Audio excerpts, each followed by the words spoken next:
Onyx! Welcome back to my YouTube channel. Today is January 15, 2021.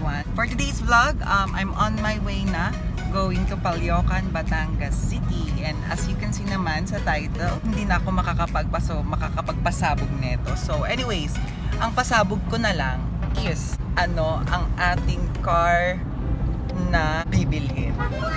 Actually guys, disclaimer, pinag-iisipan ko pa po ito ng maraming beses, but para mapag-isipan agad natin ng mas mabilis at makapag-decide na po agad tayo ng mas mabilis, I decided to go na po sa Fort Batangas at para po makapag-inquire na rin and malaman na din ang mga dapat pay around.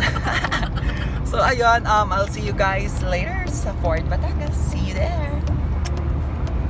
One eternity later.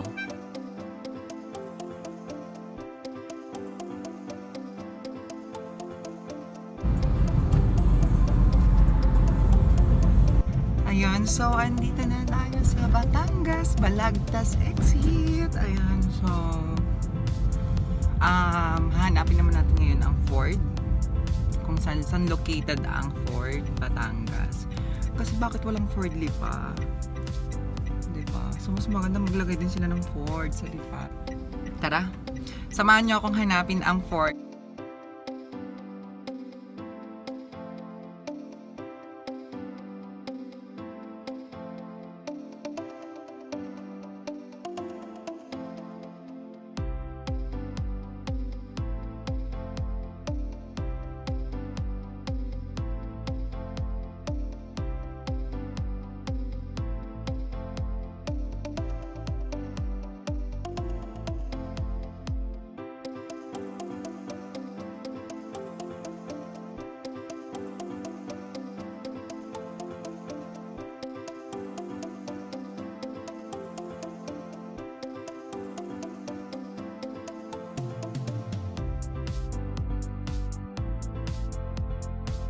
So, andito na kami sa Ford. Medyo nakalampas lang ng onte.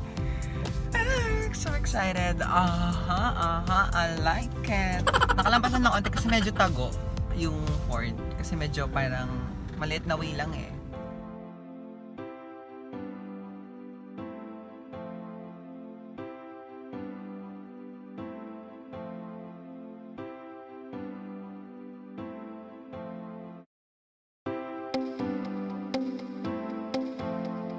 So, I'm here na guys sa Ford Batangas. Cash out po for this month, 399,000. Tapos po, yung remaining balance, Ayun guys, medyo malaki-laking labasan to ng pera. Parang mag-ano muna tayo, tutuyo muna tayo at sardinas para sa Raptor. Ayun, andito na kami sa Ford Batangas. I'm doing vlog ate, say hi to my vlog. Si Ate Crizel sa mga gustong labas ng Ford vehicles, just look for Ate Crizel. Ayan, siya yung nakontak ko kahapon. And actually kasi nakawigo ko. for Pero may black niyan ate. yes po, may black po tayo, may blue at saka po may gray. Tapos po, naka-daytime running light na tayo na LED. So, pakita ka lang po. Video mo ako ng dito. Okay. Oh my God. Po niya ay power adjust. Power adjustment. Apo, gusto niya po ibaba? Or okay na? Okay na. Mas gusto ko yung gantong kataas kasi parang, Kitang-kita niyo po yun. oo. Oh my God. Ito, Parang naiengganyo na ako. Processing days. processing usually po kasi ngayon umaabot ng 2 to 3 weeks. Pero kung halimbawa naman po may account kayo dun sa bank na yun at okay naman ma'am, minsan po 1 week meron na po tayong bank approval or 1 week. status po ng application for. So, ang variant lang nila sa, wala silang manual, di ba? Wala po. Matic lang ang Raptor. Yes po. So, which is better? Ang ganda. Push button engine start po tayo sa Raptor. Gusto niyo pong start, para kunin ko po yung sensor key. Okay lang ate. Sige, Ako lang para po. matry ko. Oh my God! I love the chairs. Raptor! So, ayun. Pahid dyan muna tayo, pahid dyan. Mga leather eh, no? Oo, pure leather siya and parang madali din naman siyang i-drive. Kasi kitang-kita mo rin naman yung ano. Sarado mo yan. Kitang-kita kong pabihan, no? Okay ba kasi?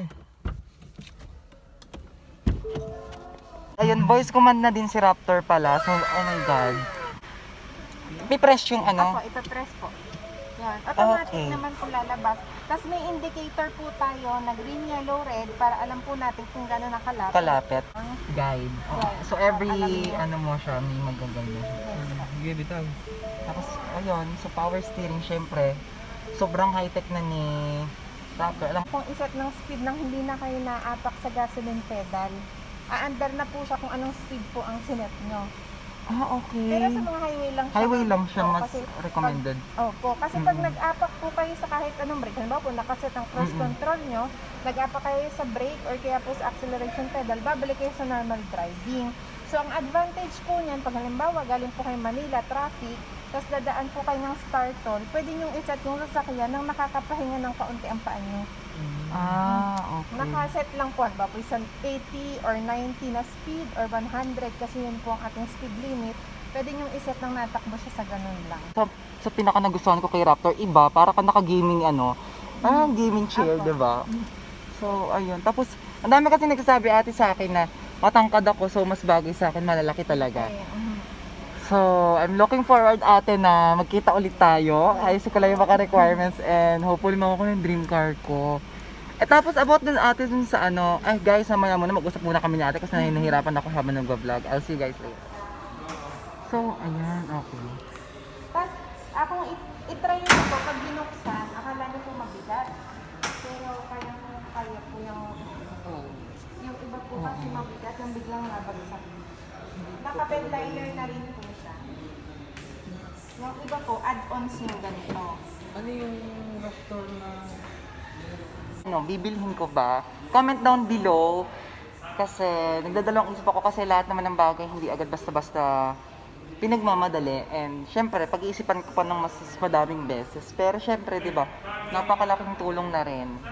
Lalo na sa business namin, lalo na si Raptor, di ba? Parang bagay na bagay sa akin. Like, yung height ko. Di ba? So, I'm looking forward sa pag-iisipan. Comment down below kung bibili na natin si Raptor. About Ah. One. Para ka diba? So, where's yung legroom niya? So, counting mo ba? Okay. Lahat pala ate leather na si Raptor. Yes po. Standard na po, leather seat.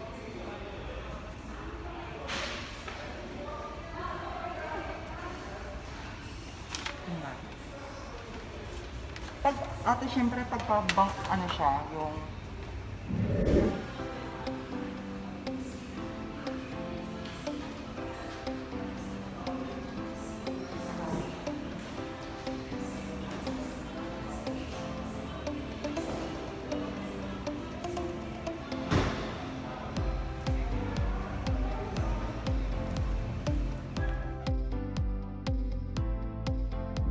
So, ayun guys, and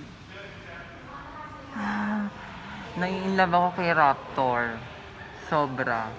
I'm in love with Raptor and one of my dream car si Raptor kasi ang techy ang high-tech na ni Raptor kasi biruin mo may voice command, tas basta lahat, parang lahat, everything andito naman sa vlog eh. So, ayun, pag-isipan natin ng mabuting mabuti, pag-iisipan natin dun sa sponsor ko, Chanto Kangaite, Yoroshiku onegai shimasu. So, ayun, hindi lang naman siya yung sponsor ko, meron din pa tayong isa, so, eto, I hope you can watch this vlog, and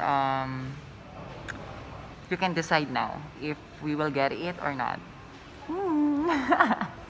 Tawag-tawag tayo ng mga sponsor. So anyways, oh my God, I'm still in love with Raptor and basta papangalanan lang natin si Raptor kapag nakuha natin siya. If ever ako ay makuha ko siya. And, kasi syempre pag-iisipan pa natin lahat ng bagay. Hindi lahat ng bagay pinagmamadali.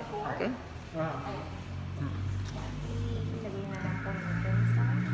Okay na ate. Sige ate, and update na lang tayo ate, no? And so ayun, and Thank you kay Ate Crisel for entertaining here. Ayan. Sa Port Batangas, just look for Ate Crisel. Ano apelido mo, te? Ebreo. Ayan. So, Port Batangas. And sana sa susunod nating vlog, Iconics ay ang releasing day na natin. So, yung pag-uwi na natin kay Raptor. And, syempre, finger cross ako dyan. And, supportahan nyo ako dito. Comment naman below kung kukunin natin siya. Ayun. So, ayun, I'm still in love with Raptor. And, ayun, I'm on my way home na. Ayun, nandito pa rin kami sa Ford. Papaalis na kami. And,